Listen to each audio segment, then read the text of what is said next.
우리에게 주시는 하나님 말씀, 구약성경 사무엘하 5장 1절부터 12절까지 말씀입니다. 저와 함께 천천히 읽어보겠습니다. 이스라엘 모든 지파가 헤브론에 이르러 다윗에게 나와 이르되, 보소서, 우리는 왕의 한 고륙이니이다. 전에 곧 사울이 우리의 왕이 되었을 때에도 이스라엘을 거느려 출입하게 하신 분은 왕이시었고, 여호와께서도 왕에게 말씀하시기를 내가 내 백성 이스라엘의 목자가 되며 내가 이스라엘의 주권자가 되리라 하셨나이다 하니라. 이에 이스라엘 모든 장로가 헤브론에 이르러 왕에게 나아오매 다윗 왕이 헤브론에서 여호와 앞에 그들과 언약을 맺음에 그들이 다윗에게 기름을 부어 이스라엘 왕으로 삼으니라. 다윗이 나이가 30세에 왕위에 올라 40년 동안 다스렸으되 헤브론에서 7년 6개월 동안 유다를 다스렸고 예루살렘에서 33년 동안 온 이스라엘과 유다를 다스렸더라. 왕과 그의 부하들이 예루살렘으로 가서 그 땅 주민 여부수 사람을 치려하매 그 사람들이 다윗에게 이르되 내가 결코 이리로 들어오지 못하리라. 맹인과 다리 저는 자라도 너를 물리치리라 하니 그들 생각에는 다윗이 이리로 들어오지 못하리라 함이나 다윗이 시온 산성을 빼앗았으니 이는 다윗성이더라. 그날에 다윗이 이르기를 누구든지 여부수 사람을 치거든 물 깃는 데로 올라가서 다윗의 마음에 미워하는 다리 저는 사람과 맹인을 치라 하였으므로 속담이 되어 이르기를 맹인과 다리 저는 사람은 집에 들어오지 못하리라 하더라. 다윗이 그 산성에 살면서 다윗성이라 이름하고 다윗이 밀로에서부터 안으로 성을 둘러싸으니라. 만군의 하나님 여호와께서 함께 계시니 다윗이 점점 강성하여 가니라. 두로왕 히람이 다윗에게 사절들과 백향목과 목수와 석수를 보내매 그들이 다윗을 위하여 집을 지으니 다윗이 여호와께서 자기를 세우사 이스라엘 왕으로 삼으신 것과 그의 백성 이스라엘을 위하여 그 나라를 높이신 것을 알았더라. 아멘. 자, 여러분, 우리가 지난주에 살펴본 것처럼 이제 북쪽 지파들을 다스렸던 이스보셋이 죽었습니다. 그 다음에 이스라엘 백성들이 어떤 일을 하냐면 이 장로들, 여러분 그 이스라엘 백성들에게 있어서 장로들은 그들의 대표자들이죠. 그 대표자들이 이제 헤브론으로 와가지고 다윗을 찾습니다. 그리고 다윗에게 자신들의 왕이 되어달라고 부탁을 합니다. 자, 그 이유가 몇 가지가 있습니다. 첫째, 원래부터 이스라엘과 유다, 보통 이제 우리가 이스라엘 하면 이스라엘 전체를 의미하잖아요. 그런데 유다와 이스라엘 혹은 이스라엘과 유다 이렇게 말할 때는 이 둘로 나뉘어졌을 때를 말하는 겁니다. 우리는 편의상 남유다 왕국, 북이스라엘 왕국 이렇게 부릅니다만 정작 성경에는 남유다, 북이스라엘 이렇게 나와 있지 않죠. 그래서 우리가 그 문맥상 이스라엘이라고 지칭할 때 이게 분열되어 있을 때인지 아니면 통일되어 있을 때인지 그걸 좀 점검할 필요가 있습니다. 그래서 이 북쪽의 이스라엘과 남쪽의 유다가 원래부터 한 민족입니까? 아니면 서로 다른 민족입니까? 한 민족이죠. 그렇기 때문에 우리는 한 고륙, 또 늘 하나였기 때문에 우리가 하나가 됨이 좋은 것이다 라고 다윗에게 와서 얘기합니다. 자, 이 얘기를 들으면서 우리는 참 기도해야겠죠. 여러분, 오늘이 무슨 날입니까? 오늘이 6.25예요. 그렇죠? 6.25 전쟁이 일어났던 그 날을 우리가 기념하는데 더 이상 이 나라 이 민족도 이 같은 민족끼리 싸우고 전쟁하고 분열하는 이 안타까운 역사가 계속되지 않도록 우리가 이 한 주간 굉장히 열심히 기도하기 바랍니다. 특별히 이 한 주간이 저는 굉장히 중요하다고 생각하는 것이 우리 28일과 29일 이번 주에 이제 목요일, 금요일 이렇게 되죠. 예, 금요일, 토요일 이렇게 되는군요. 그때 이제 일본에서 G20 정상회담이 있는데 사실 이 G20 정상회담에 참여하는 그런 중요한 그런 일들 전 세계의 어떤 중요한 안건들을 놓고 이제 회의할 텐데 그 중에서 이제 가장 어떻게 보면은 세계적인 그런 어떤 의지를 가지고 이 세계의 역사를 이끌어갈 수 있는 거대한 나라들이 실상은 이 나라 이 민족을 분열시킨 나라들이죠. 예를 들면 옛날에는 소련이었지만 지금은 러시아, 그리고 중국, 또 우리와 동맹인 또 미국, 또 어떻게 보면 우리에게는 좀 얄밉긴 하지만 그래도 여전히 어떤 실권을 가지고 있는 또 일본, 이런 주변 나라들이 이렇게 있는데, 우리 민족이 대대로 그 민족들 사이에서, 그 나라들 사이에서 많이 수탈당하고 역사적인 아픔을 겪지 않았습니까? 그러나 하나님께서 특별하신 능력으로 그 회의 가운데 함께 하시고 그 회의를 주관하셔서 이제는 이 분열과 방목의 시대를 이제 넘어서서 이 남과 북 사이에 진정한 평화로운 시대가 열릴 수 있도록 우리가 함께 기도하기를 바랍니다. 또한 이제 남과 북 사이에 이제 통일도 우리가 꿈꿔야 되는데, 이 문제는 조금 더 우리가 신중하게 접근할 필요가 있겠죠. 맞지 않는 두 체제와 두 경제권과 또 사상이 억지로 붙어졌을 때에는 탈이 날 수밖에 없지 않습니까? 그래서 시간이 좀 걸린다 할지라도 우리가 가장 바라고 원하는 것은 이 세상의 어떤 이념도 완벽할 수는 없죠. 그렇기 때문에 우리는 복음의 전파됨, 복음이 이렇게 이 나라 이 민족의 그 정신과 또 사상과 모든 체제 가운데 이 복음이 스며들고 녹아들어서 남과 북이 복음의 이 은혜 가운데 하나 되는 그날을 우리가 꿈꾸며 기도하기를 간절히 축원합니다. 그래서 우리가 여기에 있을 땐 잘 모르지만 북한에서 넘어온 분들, 이런 분들을 통해서 얘기를 들어보면 아직 미약하긴 하지만 이 선교사들과 또 이 중국이나 이런 곳에 나와서 복음을 접한 사람들이 북한에 들어가서 은밀한 가운데에 예배하고 또 성경도 배포하고 한다는 얘기를 듣습니다.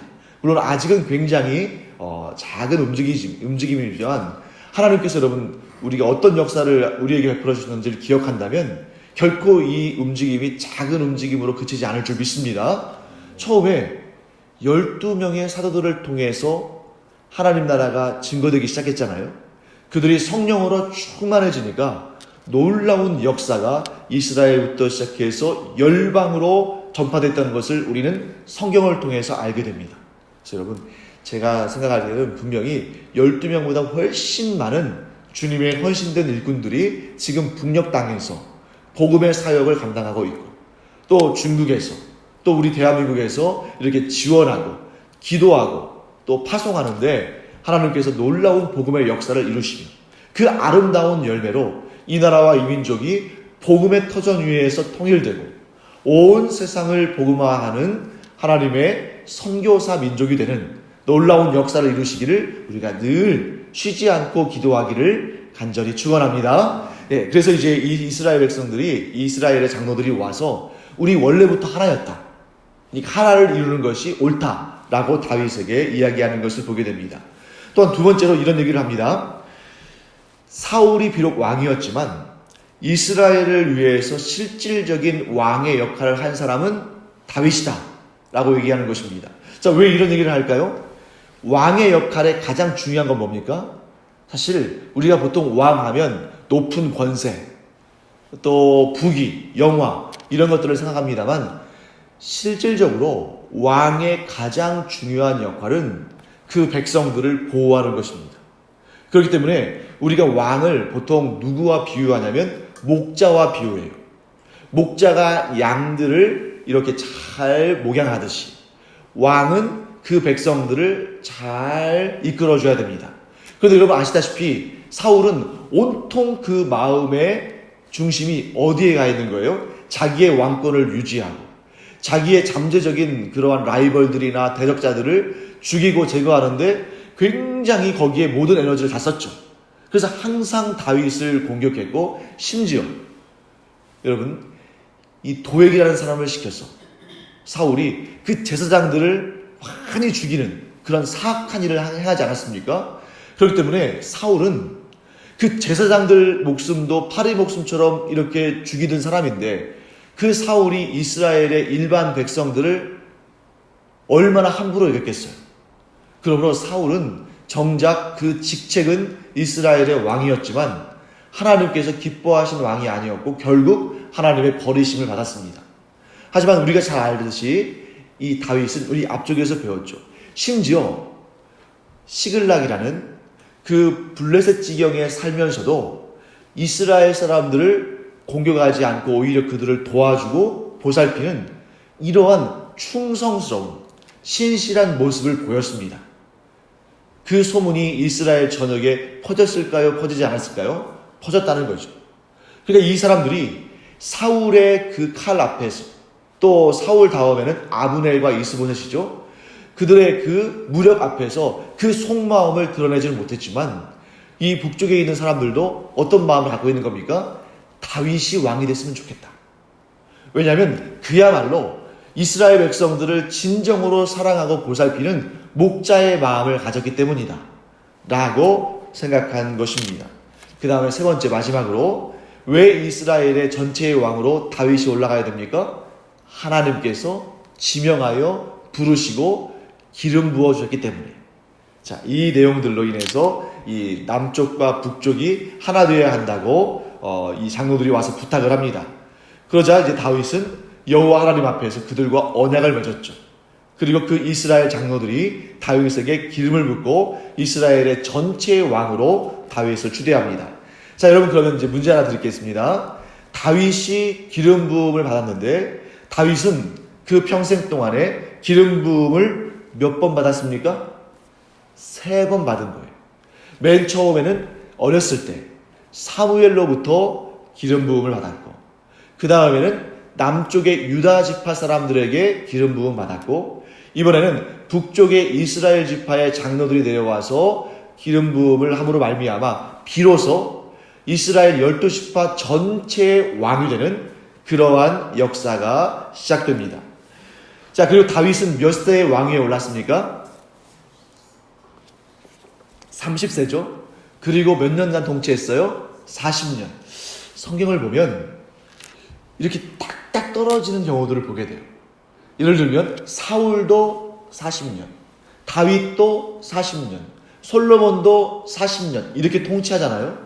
물론 이제 그 다음에 르호보암과 여로보암 이후로는 그렇게 딱딱 떨어지기보다는 각각 이제 제각각의 숫자가 등장합니다만, 어떤 분들은 이제 그런 딱딱 떨어지는 숫자를 보면서 이게 사람이 지어낸 얘기 아니냐 하고 생각할지 모르지만, 오히려 반대로 하나님께서 역사하지 않으시면 이렇게 딱딱 떨어질 수가 없겠죠. 여기는 어떤 의미가 담겨 있습니다.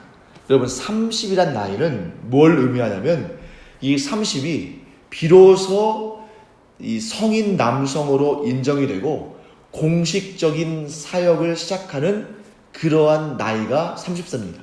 자, 여러분, 한번 또 이제 몇 가지 질문 들어볼게요. 이스라엘에서 우리가 성경을 보다 보면 구약에서 청년이라는 단어가 나오잖아요. 청년. 이 청년이라는 단어는 몇 세를 의미할까요? 20에서 30 사이의 이 나이를 의미합니다. 그러면 이 20세까지는 뭐라고 불러요? 소년. 그러니까 우리가 보통 소년하면 열 몇 살 이렇게 되고 한 20살쯤 되면 그래도 이제 청년이라고 생각하는데, 청년은 비로소 20살 정도 돼야 이제 어느 정도 청년 얘기를 듣는 것이고, 성인은 그러면 몇 살부터겠습니까? 우리는 보통 20살만 넘어도 성인이라고 시작하잖아요. 근데 이스라엘은 그렇게 하지 않았어요. 그러니까 10대까지는 소년인 것이고 20대가 청년인 것이고 30을 넘어야 비로소 장년으로 인정을 하고 공식적인 그런 역할, 공식적인 지위를 얻게 되는 것입니다. 그래서 제사장들이 몇 세부터 공식적인 업무를 시작할까요? 30세부터 시작하는 것입니다.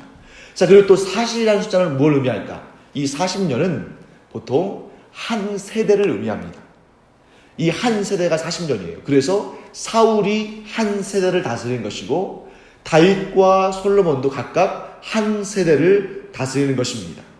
그래서 다윗은 소년일 때 왕의 기름 부음을 받았고 청년일 때 연단 받았고, 그래서 계속 사울에게 쫓겨나가면서도 하나님을 원망하지 아니하고 하나님께서 기름 부으셔서 세우신 왕을 제거하지 아니하고 계속 연단의 길을 걸었지만 그 시간이 버려진 시간이 아니었죠. 그래서 청년의 시대 때 연단 받았고, 그리고 이제 비로소 정식적인 업무를 담당할 수 있는 30세의 나이에 하나님께서 그를 왕에 세워주신 것입니다.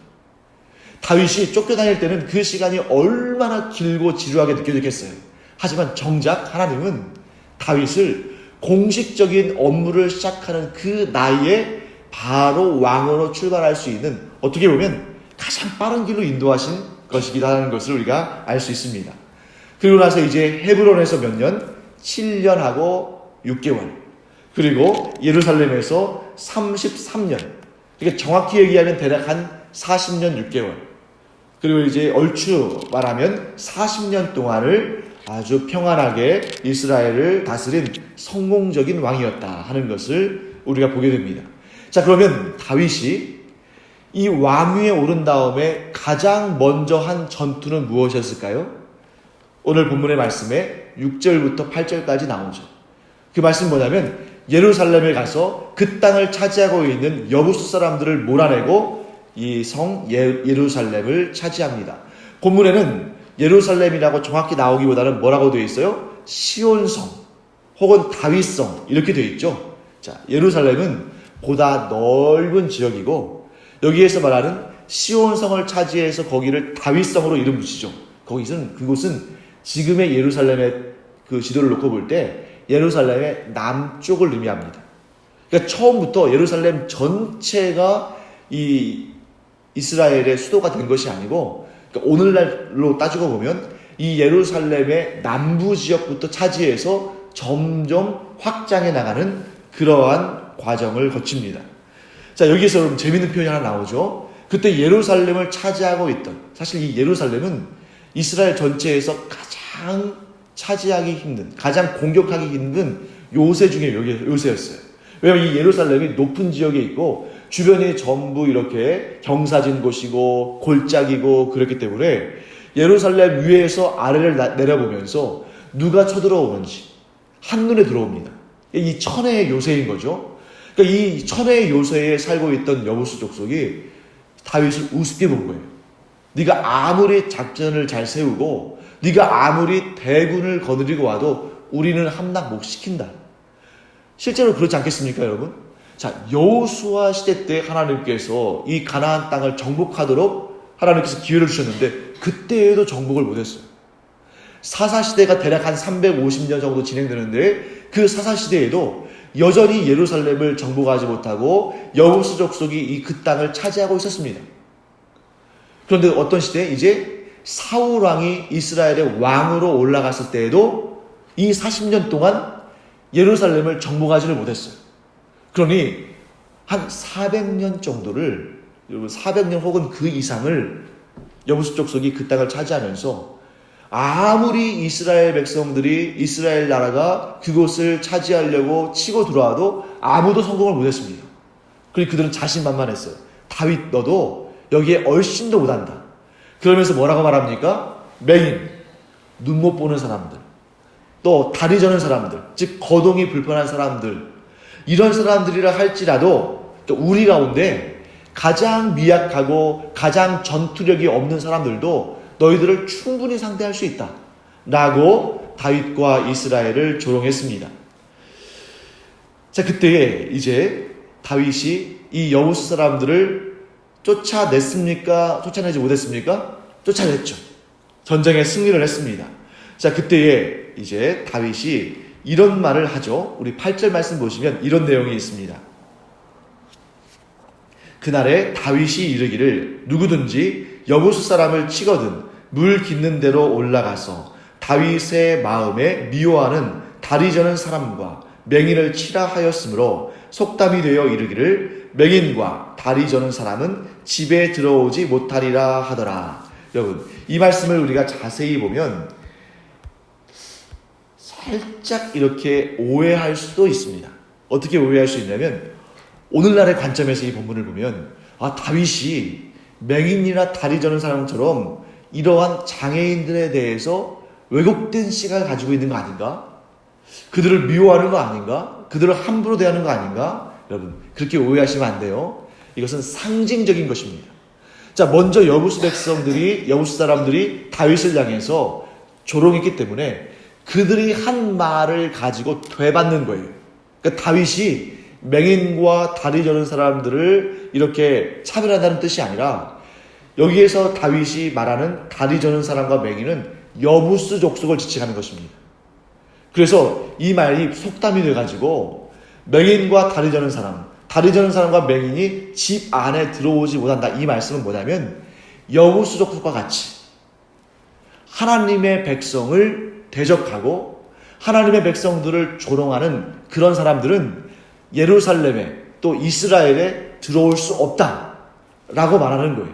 그래서 사랑하는 성도 여러분, 우리가 여기에서 어떤 교훈을 얻을 수 있냐면, 물론 신앙적인 차원에서 이 내용을 볼 수도 있지만 비단 신앙적인 내용이 아니라 할지라도 누군가를 조롱하는 말, 누군가를 모욕하는 말은 반드시 자기 자신에게 되돌아올 수 있다는 그런 사실을 우리가 깨닫고 우리의 언어를 매우 조심스럽게 사용해야 됩니다.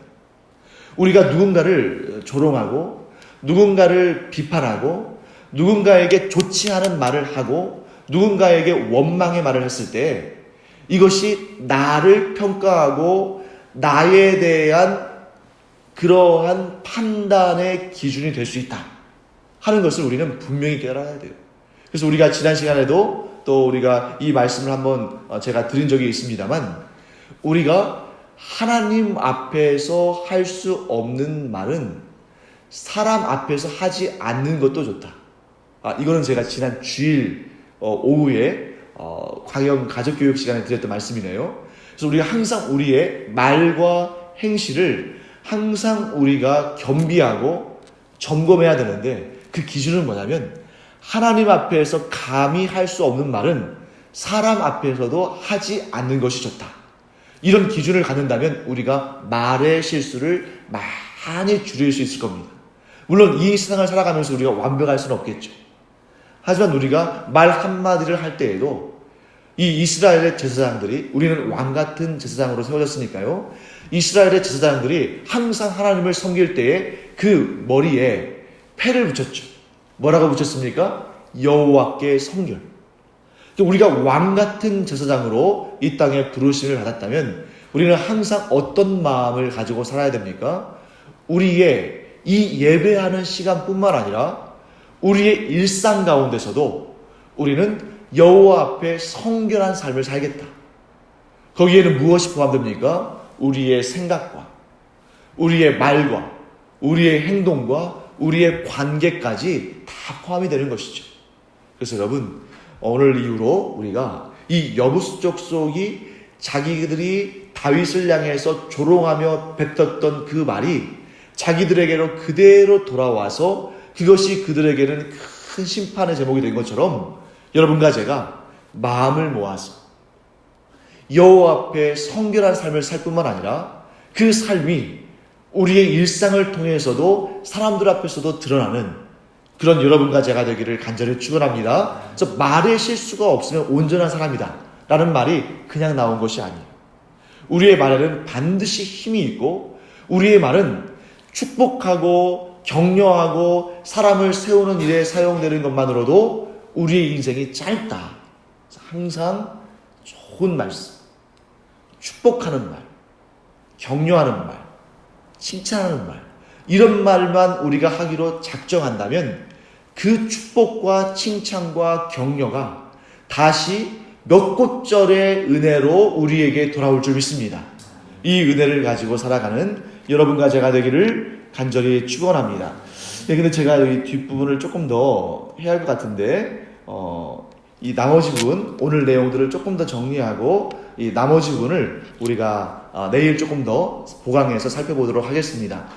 그리고 오늘 우리 여러분 이제 조금 있다가 기도하실 텐데, 오늘 이제 또 6.25를 우리가 기억하면서 더 이상 다시는 이 나라 이민족 가운데 전쟁이 없고, 또 이 나라 이민족이 다른 나라를 향해서도 이러한 무력을 행사하지 아니하고, 오직 우리는 온 세상에 복음을 선포하는 나라요 민족으로 하나님께 쓰임받도록 기도하기 바랍니다. 그렇게 하려면 어떻게 해야겠어요? 이 나라가 안정돼야겠죠. 그리고 전 세계적으로 선교사를 파송하고 또 교회를 세우고 또 병원이나 학교나 이런 교육 선교나 의료 선교를 하려면 또 재정적으로도 여유가 있어야겠죠. 그래서 이게 다 연결되는 것입니다. 그래서 이 나라의 안전과 또 부유함과 무엇보다 이 나라 안에서의 복음화의 놀라운 물결이, 그런 불길이 일어나고 그것이 전 세계를 향해서 나아갈 수 있도록 우리가 오늘은 특별히 기도하는 시간 갖기를 바랍니다. 기도하겠습니다. 하나님, 주님의 은혜를 감사드립니다. 저희들이 오늘 다윗이 이스라엘 전체의 왕으로 세워지는 그 내용을 살펴봤습니다. 하나님, 간절히 바라옵기는 이 나라와 이 민족 위에 주님께서 특별하신 은혜를 더하여 주시사 이 나라와 이 민족을 또 이끌어가는 그런 목자로서의 지도자들이 하나님을 경외하는 자들이 되게 하여 주시옵시고, 또한 기도하는 자들이 되게 하여 주시옵시고, 하나님의 말씀에 귀를 기울이는 자들이 이 나라 이 민족의 지도자들이 되어서 저들이 이 나라 이 민족을 잘 이끌어서 하나님께서 기뻐하시고 하나님께서 존귀하게 사용하시는 나라와 민족으로 세워지게 하여 주시옵소서. 하나님, 오늘은 6.25입니다만 6.25 전쟁을 저희들이 기억하면서 다시는 이 땅에 또 이 나라와 이 민족에 전쟁이 없게 하여 주시옵시고, 저희들에게 큰 복과 은혜를 주셔서 그 힘과 능력을 가지고 온 세상 모든 열방에 복음을 전파하며 살아가는 그러한 귀한 나라요 민족으로 세워지게 하여 주시옵소서. 복음 위에 통일되는 역사도 주님께서 허락하여 주시옵소서. 감사드리며 예수님의 이름으로 축복하며 기도합니다. 아멘. 이제는 우리 주 예수 그리스도의 은혜와 하나님 아버지의 놀라우신 사랑과 성령의 감동, 감화, 위로, 교통하심이 이 시간 다윗처럼 하나님을 사랑하고 하나님을 경외하는 그러한 존귀한 하나님의 사람이 되기를 원하는 주님의 사랑하시는 자녀들 위에 이제로부터 영원토록 함께 있을지어다. 아멘. 이 시간 우리 기도할 때에 하나님의 충만하신 은혜와 응답이 우리와 함께하기를 간절히 축원합니다. 기도하겠습니다.